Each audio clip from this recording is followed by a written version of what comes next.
Da, da, da. Da, da, da. I like a nice, eh?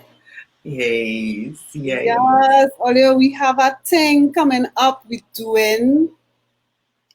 are doing a thing, Ollie. We are doing a thing. Yes, sure are. On Sunday coming up, please God, we have Sunday. gold, frankincense, and myrrh. Our Christmas show that we didn't expect to have. So. Will you be selling any of the cocks that I always hear crowing over by you there, Just Lisa? Those cocks, unfortunately, are not my personal cocks. Those cocks are actually neighborhood community cocks, as you I find in so many small communities in I Trinidad and Tobago. know, I know. Community cocks, but no, they will Community not be cocks coming to the show. could be a problem because they come into your yard, and if you put your hand on them, suddenly they have an owner, right? Suddenly, suddenly. Fortunately, I have dogs in my yard, so the cocks don't come around me. They just stay in the trees. Anyway, all you're welcome to the Givin Trouble Show. I'm not hearing you, so I don't know what's happening. I'm here. I'm here. We're just having technical difficulties. I believe today we are being affected by the island wide. I guess it's very wide, Caribbean wide almost. Issue the internet. So I guess you'll just have to pretend that we're a podcast today. It's cool. It's cool. Yeah, just pretend it's a podcast. We'll try to maintain nice expressions all the time. So when we freeze, don't do that. The challenge is you always have to look nice. No, please. When we freeze in interesting ways. So I'll just do. No, I'm giving trouble, so I'll be like. Be like. And you freeze with your finger up your nose. Hold me up your nose. Let me try and freeze and show off some cleavage in my frozen. I was doing the mental cleavage. Gosh, we like to talk stupidness. Too much wildness. Today we have some serious things we're talking about, though. We have later on in the show we're going to be bringing on Sonja Dumas, who's an amazing choreographer, filmmaker, and various other things. And she's going to be talking about her experience as a Catapult grant awardee. And I've always admired Sonja a lot. She's still who I want to be when I grow up. You know what I mean? She's such a focused artist. She takes herself very seriously. Anyway, you'll get to meet her later if you don't know her already. She's amazing. So we're looking forward to that. What else are you doing today, Lisa? I think I'm freezing up again. This thing we also as an edge. Well, we also have, she's not joining us in person, but Abeo Jackson, who is also another Catapult awardee. She used her fundings to make a short film, and it's still a work in progress. So she sent a video message because Gil have an actual job now. She have a job. Like unlike us. Kudos. Because, where we home. Anyway, she has a job that she does, and so she wouldn't be able to join us live, but she did send a very long message that we're going to play in parts, and it's going to be cool. What else are we talking about today? Well, it's the end. Well, it's not the end of the 16 days of activism against gender-based violence continue. It does. And what do we have to say about that? Well, we have decided to start a new segment, and it's literally just about bringing you the information about how to access these services, okay? So we're actually looking for a name for this segment. At least I'm looking for a name for it. Right now, we're going to call it Woman Business, which is very, very kind of literal and perhaps a bit sexist when I think about it. Because as I've learned in the past few, I know, right? But woman business, yes.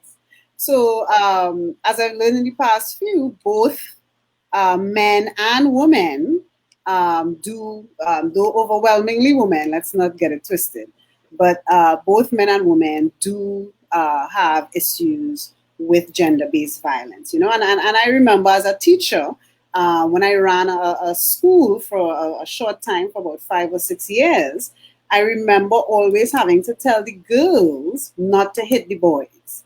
You know, there's this acceptance in our society that girls can hit boys and it's nothing because girls don't hit hard or something like that. But, you know, we need to look at all these little toxicities in our culture. Yeah, because you slap the man, and then when he slap you back, it's a horse of a different color. So don't play lash games. It's not a good look. It doesn't work out well for anybody. And what you hitting people for, the same principle of trying to communicate and so on, it applies, you know. Just because you're a woman doesn't give you the right to slap up anybody. Said the woman who beat her actual children. But I did stop. You stopped. And I never beat my children, although I admit I have wanted to many, many times. And I never did it. And I'm really proud of myself because I was hit as a child and it's not cool. Okay? Don't do it. All right.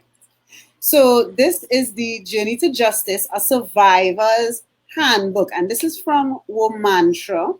You can find out lots more about them, what they're doing on their website, and you can get this. You can actually download it, and it's pretty awesome. It has some really good information in it, aside from this wonderful, nice little artwork of this brown lady. It's nice to see brown ladies, you know. But it has like really good information. It's dedicated to Leah Gordon, one of my faves. So I think that's really, really beautiful, right? A protest jam it if there ever were one. Rest in peace, Leah. We love you. Rest in peace, Leah. Diggity girl. And it has some really good stuff in it there. It has like warning signs, you know. So if you're kind of wondering, I wonder if this person I'm with has some problematic behaviors that maybe I could do something about, you know, I could actually improve my situation and manage this issue in this relationship. So there's like warning signs. So they tell you about that. They also tell you about places you can call. I think that's really important. There's even like a very cool checklist of like, you know, so you can really check in and see, you know, because at the end of the day, I mean, I hate to say this, but yes, some of us are drama mamas. Okay, so we need to double check sometimes and make sure that somebody telling us your outfit not looking good or something is not abuse.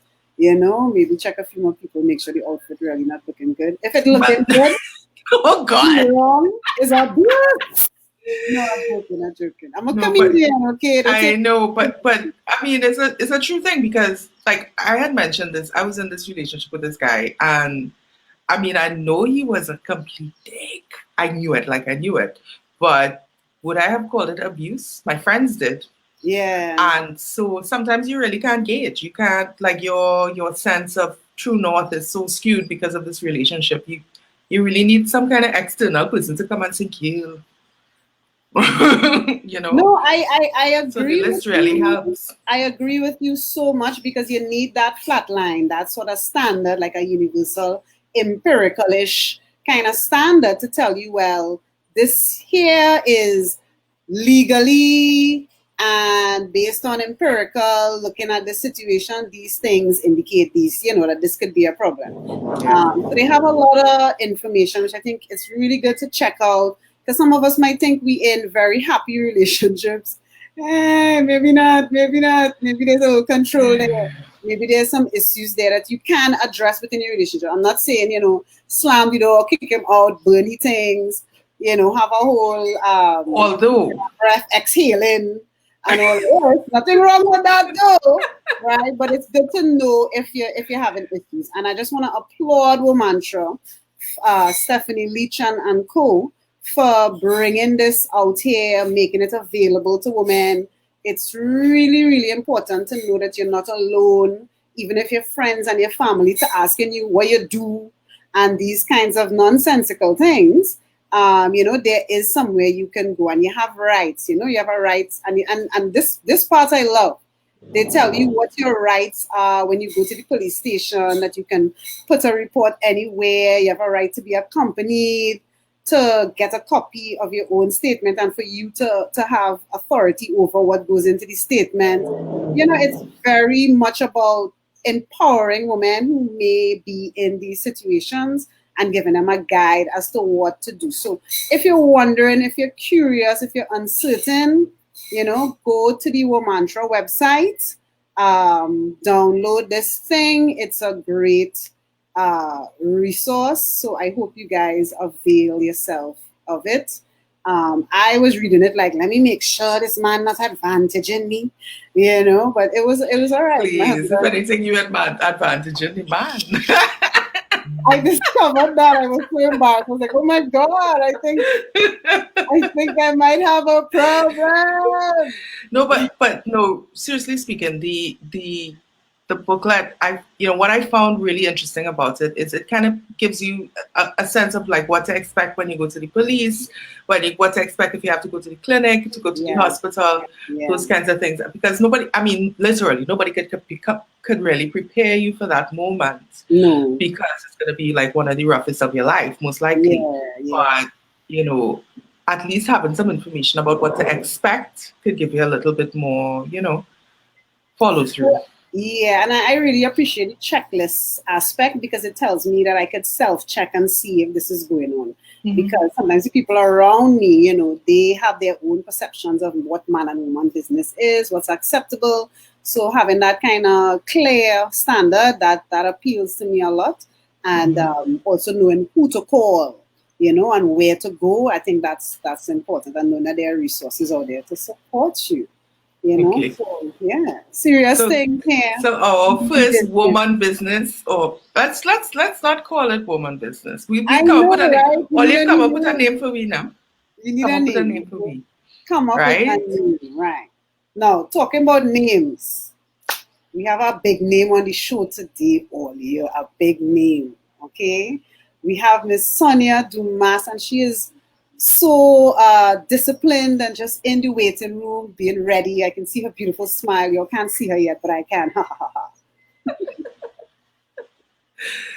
All right. Now, if you don't know, Sonja is a choreographer. She is a filmmaker. She's an amazing dancer. She's just done some really interesting kind of mixed media work. I saw a children's film that she made. It felt so, it was an avocado thing. It's avocado. And it had some real nice movements and thing. And I was like, oh God, why Netflix can't pick up this and, let my children enjoy these things, So without any further ado, let me bring in Sonja. Hi, everybody. Hi, Sonja. Welcome to the Givin Trouble Show. Thank you so much for having me. Really appreciate it. Yes. I'm feeling, oh gosh, with that kind of introduction. Special. Well, you know how we feel about you. And you've been so generous with your time and your expertise with us, helping us out, putting us through our pieces once and all. We're coming back in the tail when regulations relax. You're right. You're welcome to come. You're welcome to come. And we're making Tanti. The movie. We're making it. So we will be back. Oh my God. We'll be back. Anyway. So we're here today because I got a Catapult grant, and also the Femcom TT, our organization, got a separate grant. Right. And I even before they said Catapult Day, because the organizers want to have a day where everybody sort of posts about the program and so on. Even before they announced that, I was like, oh, we need to do some kind of, like the day after the program ended, I sent out a note to a couple of people to see if people would be interested to talk about it, because I think it's a significant moment for us as Caribbean artists. So I wanted to talk about, how we use the opportunity, but also what did other people think of the program and what did they do? So that's why we've brought you on today. So right. Yeah. Well, I think it's You know what I was really happy about? Net. I did the interview. I got the funding for doing an interview, an hour-long interview to discuss my work with another artist of the region, and one not from Trinidad and Tobago. So that was really special.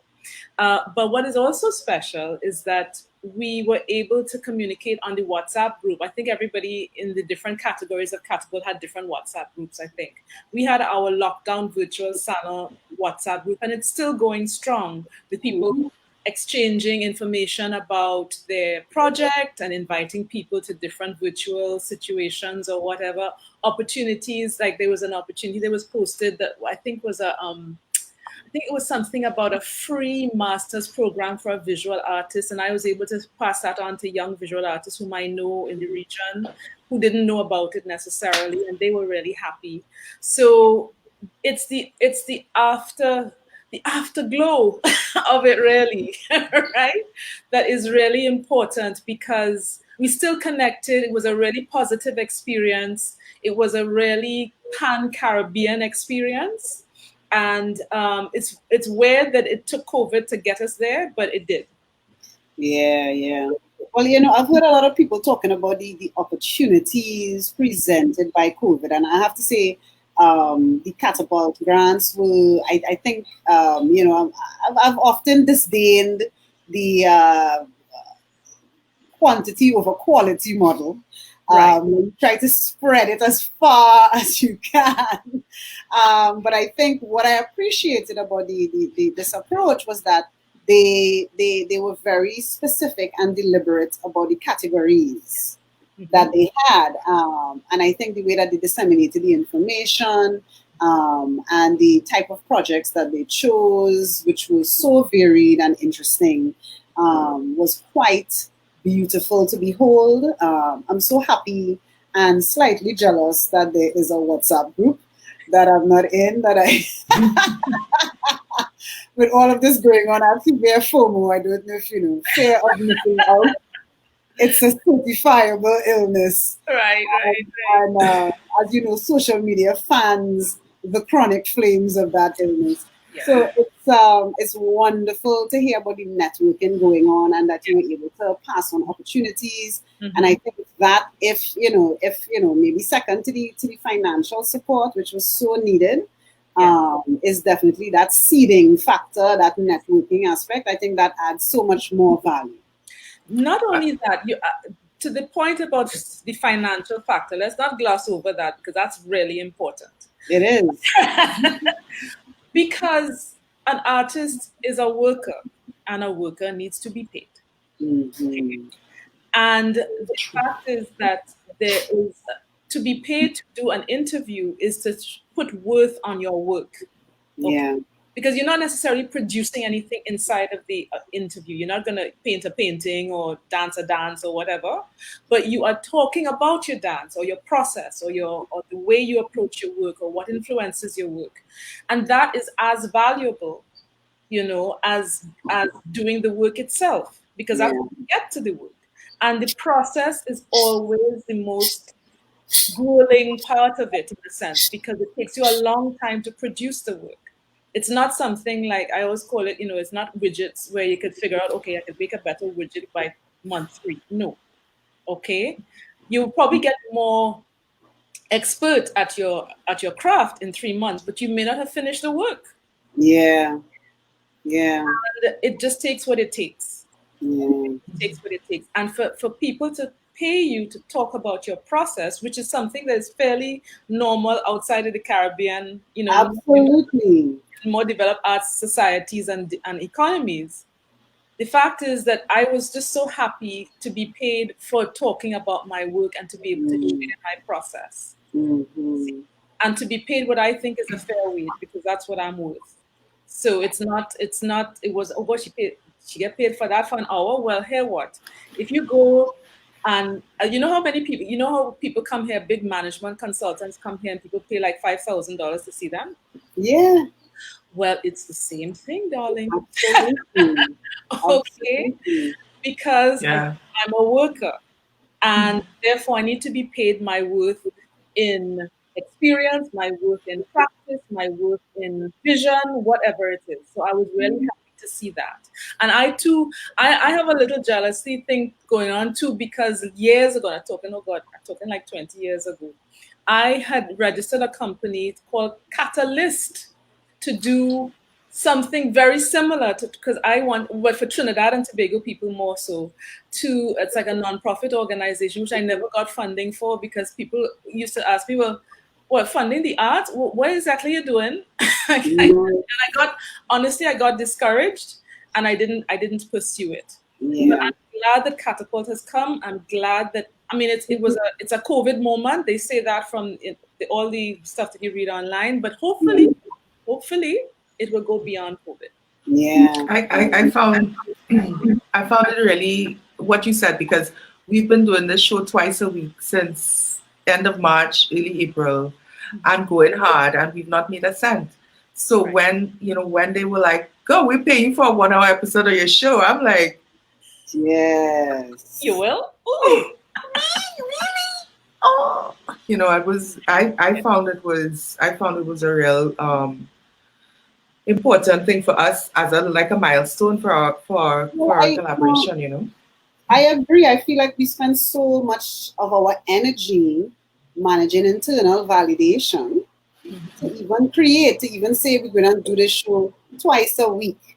It feels like arrogance in our context. Yes. Like, why are you doing that? Like, what? What's that? You know what I mean? And there's this internal, external issue. And then so that's why external validation is so important. Exactly. And we've been able to ride our ability to generate internal validation because we were loved, or because we determined, or because we were not loved, or whatever it is that motivates. Is it Lex? No, some kind of gas to make the self-validation burn. Right. And then you say, okay, and then you get some external validation and you go, okay, no, I'm not crazy. All here, this is a real thing. It has value to somebody other than just me. Yes. Oh my gosh. Yes. So yes, that is it. And but I want to ask you, Sonja, talk about your project. I want to hear about what you did, because I was in your salon and it was amazing. I mean, I got value out of it. That's what I was like. I was like, tell us about the project you're working on. The one that I think was the lead project that got me the funding and the opportunity to talk was something that I'm doing called Mapping the Madras. And this is nothing that we don't know in the Caribbean, but maybe people outside of the Caribbean don't know that much about the Madras fabric, which is what we call in Trinidad and Tobago plaid.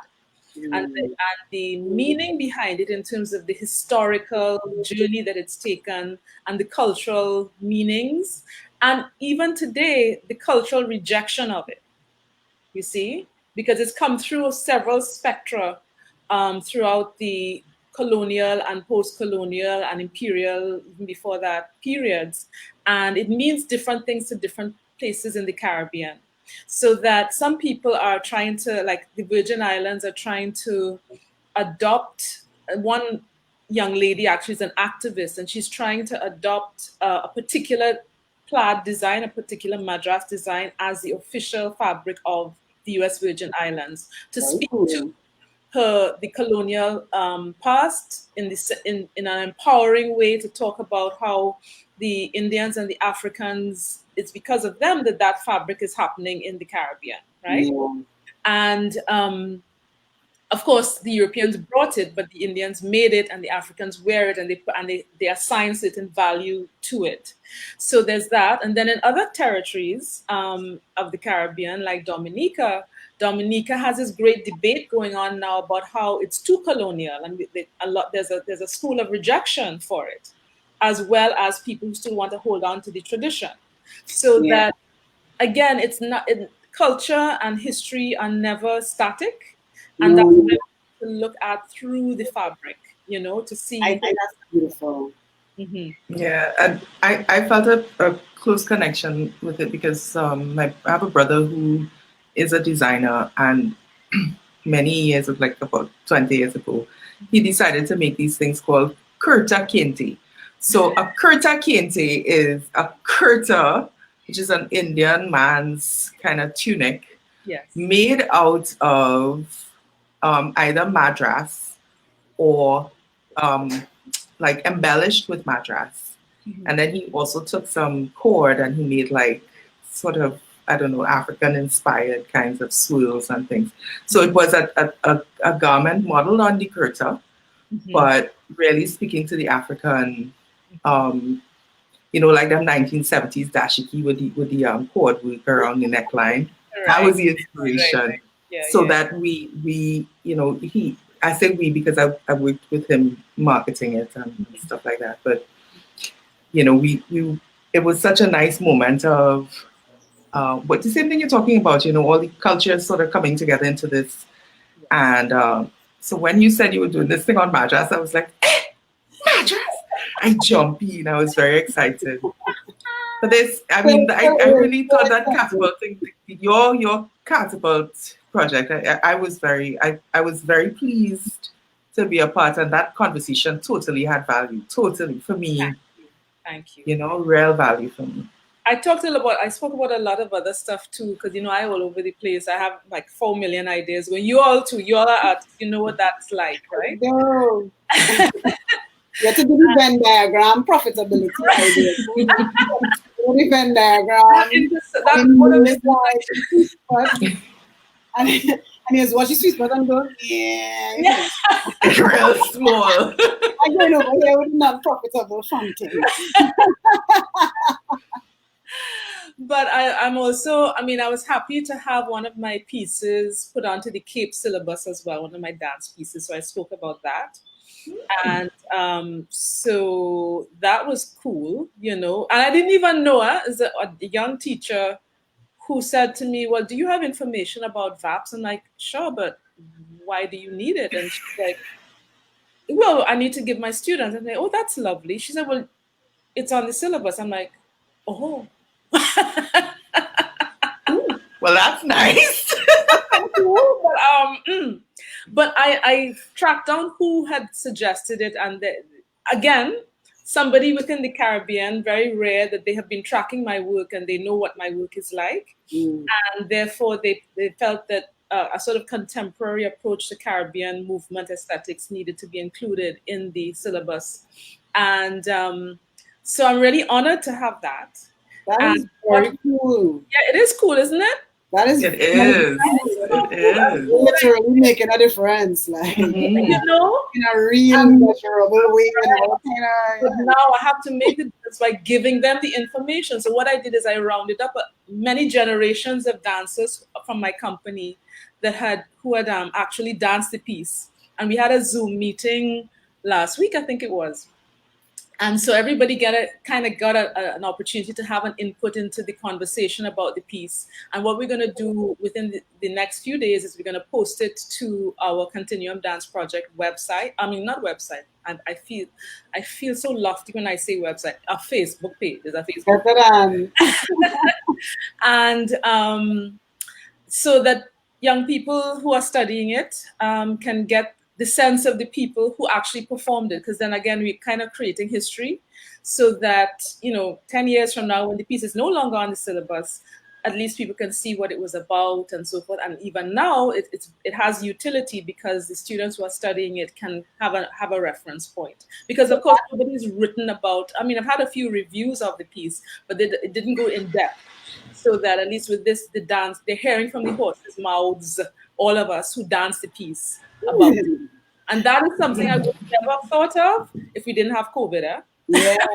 Because I wouldn't have thought Zoom at all. COVID has given us a space we didn't want to ask for, but a space nonetheless. And it is interesting that space has allowed certain things in, certain kinds of thinking. You know, as I always say, necessity is invention, mother. Yeah. So we have to adjust, and it's not always terrible. You know, the swizzle stick, I understand it, unless it's a myth, came out of like World War II and shortages and stuff. And now we have the swizzle stick thing. That's what I heard. I don't know. So Of course, you know I'm gonna have to Google that because I'm a nerd. Right? Me too. I Wait, feel a dance coming on. wait. Before we do that, we have the wonderful, beautiful, gorgeous, talented. Did I say that too many times? She's amazing. Am I fangirling? Abeo Jackson sent a video to share with us about this because she couldn't be here live. Yes. But she sent a really great video. So I wanted to maybe play a couple of pieces from it and listen to what she said about her experience. And then we could all respond. What she thinks. Yeah, that sounds like a very good idea. There it is. I figured it out. All right.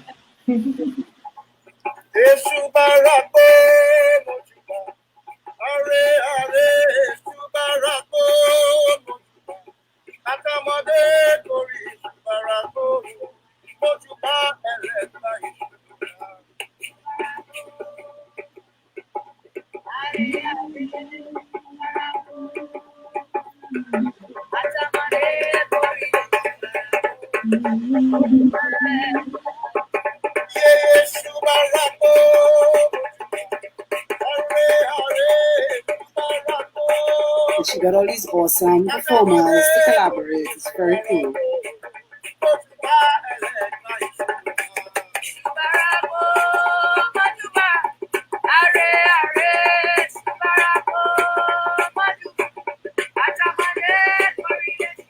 Hello, I'm Abeo Jackson, a Catapult grant recipient within the Creative Online series.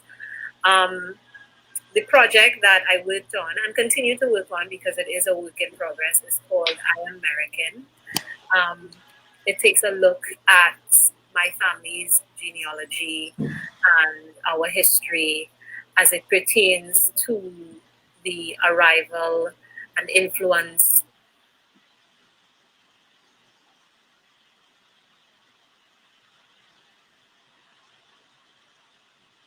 been African-American soldiers who would have fought on the side of the British in the Great American War in 1812. And as a reward for their service, I suppose, the British granted them lands in one of their territories, the territory, of course, being Trinidad. And they would have arrived between 1815 and 1816 and would have settled in Moruga in the company villages. Of course, the story is near and dear to my heart, obviously, but apart from which, I think in this time, it's an important story that needs to be told, which is not to say it hasn't been told before, but we're talking about, you know, the importance of seeing ourselves, the importance of being in charge of our narratives here within the Caribbean, within the African diaspora as a whole, and telling our stories in our own voices. And this is something also that I think needs to be included in the, you know, education syllabus / curriculum. It's important. And the only way that can happen is if we as the creatives, as usual, advocate on behalf of the story, on behalf of this particular narrative, this particular truth that needs to be told, that needs to be shared. So yeah, that's pretty much why I would have decided to allow this to be the project that I would work on in this particular instance, because it was already something that I was working on. And, you know, sometimes you just need that little extra choke, you know, that little extra something to force you, to encourage you to get cracking on something. I've been doing the research, the information was there, the scripts there was already a shell of a script, and this just drove me to get it done. I am fortunate enough to have a wonderful circle of creatives around me who were willing to jump on board, two of which are also American descendants, interestingly enough. And they came on board.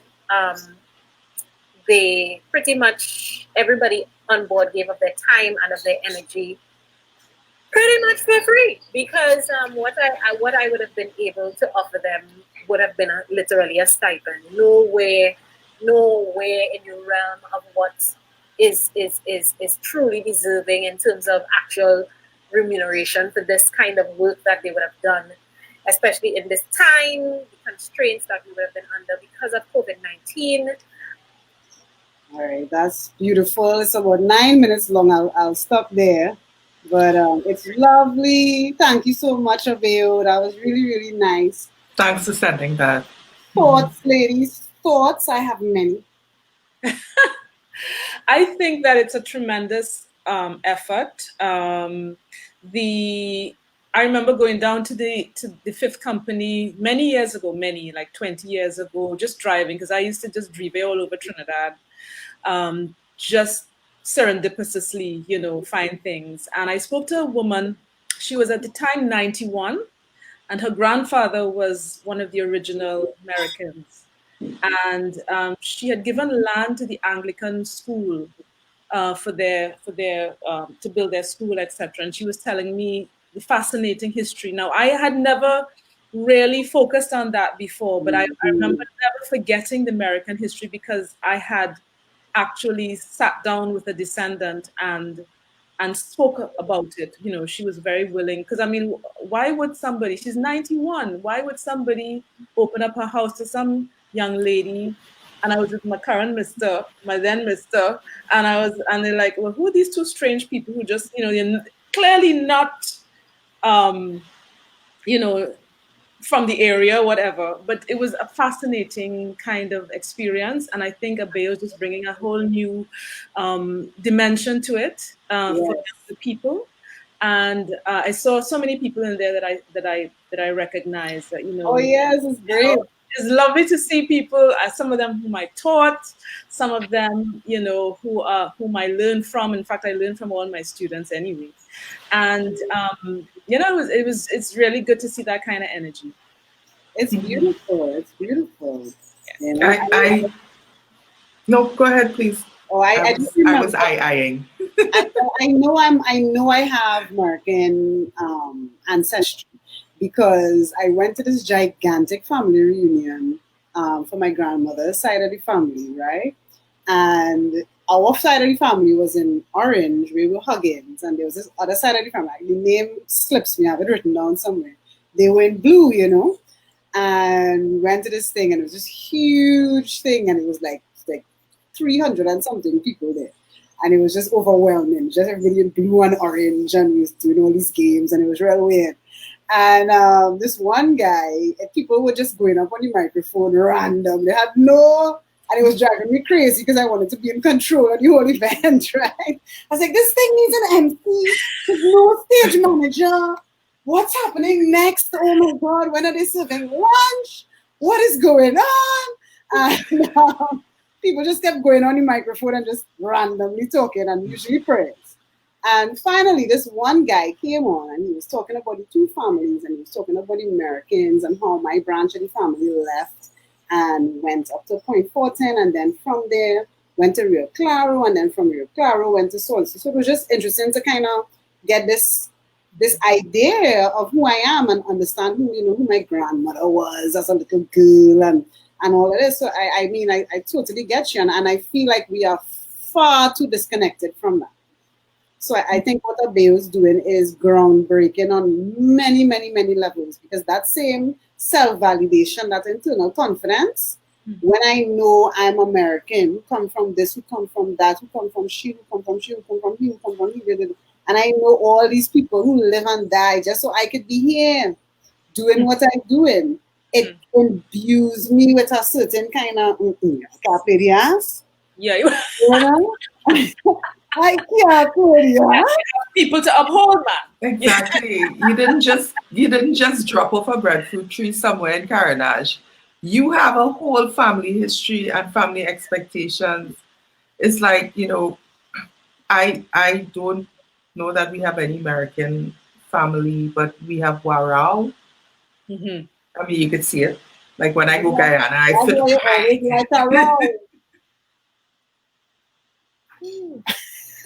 We just disappeared. I don't know what happened there. Okay. Here we go. We're still here. The interwebs didn't like Lewis's bad joke. It was terrible. The internet, and I was like, For a second, though. Can't be doing people that. But guys, Naughty corner, naughty corner. we super way over time, and we have to have Sonja back because we need to talk about the Zoom Museum, what's going on, what's coming up there. I've been there. I gotta bring my kids there.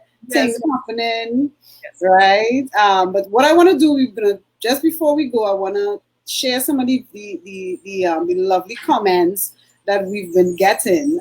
We always used to do it, but so I'm just going to share some selected ones because we have who real commenting, right? So, Zoe, we were on Zoe's show last week Monday. Said good morning, Zoe, how you going? Sean, as usual, saying hola, Sean. We love you, my boy. Richard Young has been watching. He talked about it's a great point about the conflict with validation.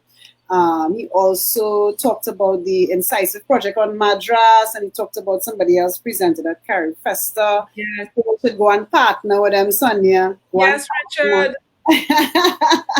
Right, Mark Laveau saying greetings. These are distinguished looking these days. Me and boys. Mark Laveau, you see him? Watching him. What's going on there? Thanks for watching, guys. Thanks so much. So, Sonja, we done over already. You can't be late twice. What's going on with Zoom again? I can't believe she just do that. She just closed the whole show and then open it back up. You see these people? Look, Abeo dropping.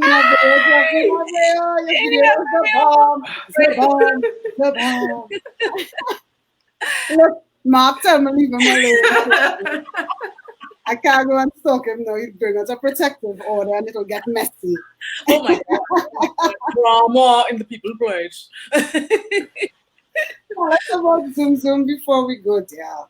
God, Zoom has been another 20-year dream that I finally got going, okay? Because I really wanted to do something for children and to do something for our Caribbean children and get them thinking, creating, and loving their own culture and understanding it. So although now COVID kind of shut us down, we try to open back up. We try to open back. We put this big thing in the papers. We open it back on the 15th of August. And then that 15th of August is when I think the 14th of August or the 15th of August, the Prime Minister rolled back all the freedom. And so I had to go back into lockdown because it didn't make sense under those rollback restrictions or those new restrictions. And then they kind of eased them up a little bit more recently, and so we're going to try to open back up for the holiday period, which means I will have Christmas in Zoom because if people come, then guess where I have to be. And, I know. And I know people are kind of desperate for stuff to do for their children to be out of the house, but to be safe. So what we're doing now, instead of having anybody come into Zoom, we're having people sign up online. And then they can come in as family units, and you have to put all the names of the people coming in, etc. You have to register in a very sort of, unfortunately, very strict way because we have to be strict with the COVID. Yeah, you have to get used to it. Yeah, exactly. And then they could come in and see the newest exhibition, and then just have the kids. And it could be for anybody. Granny could come, uncle could come, but you have to have kids. Granny and uncle can't come alone. They have to have. Oh, that's creepy. That's creepy. I just want to say to the viewers that Zoom is actually a children's carnival museum. I don't think anybody actually said that. Sorry, what is it? Children's museum. It's just a children's museum. We had carnival exhibition. We had a carnival exhibition, but we now have a new exhibition called Tech Times in the Tropics. And that Tech Time. Yeah. We had a set of exhibitions planned. We only got to 2. We had 4 planned for the year, but 2, hopefully the next 2 will be in the next year.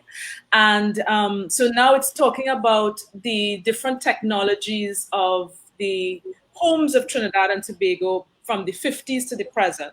So I have people walk into the museum. Something real good. Why can't I go? Yeah, you can come with a child. I'm not sure. I could bring a dog. Red wine. It was special adults line, right? But basically, people who have come, even people who have come to just help out with the museum as adults, they're like, "Oh God, look at that Nokia! I had one back in 1990 something, right?" And we have like stuff that goes back to our oldest thing goes back to 1921. Our oldest device goes back to 1921. Okay. And she's not going to tell us what it is. We have to go and find out. You're mean, Sonja, mean. We have games. So we have games for the family. We have games for the children.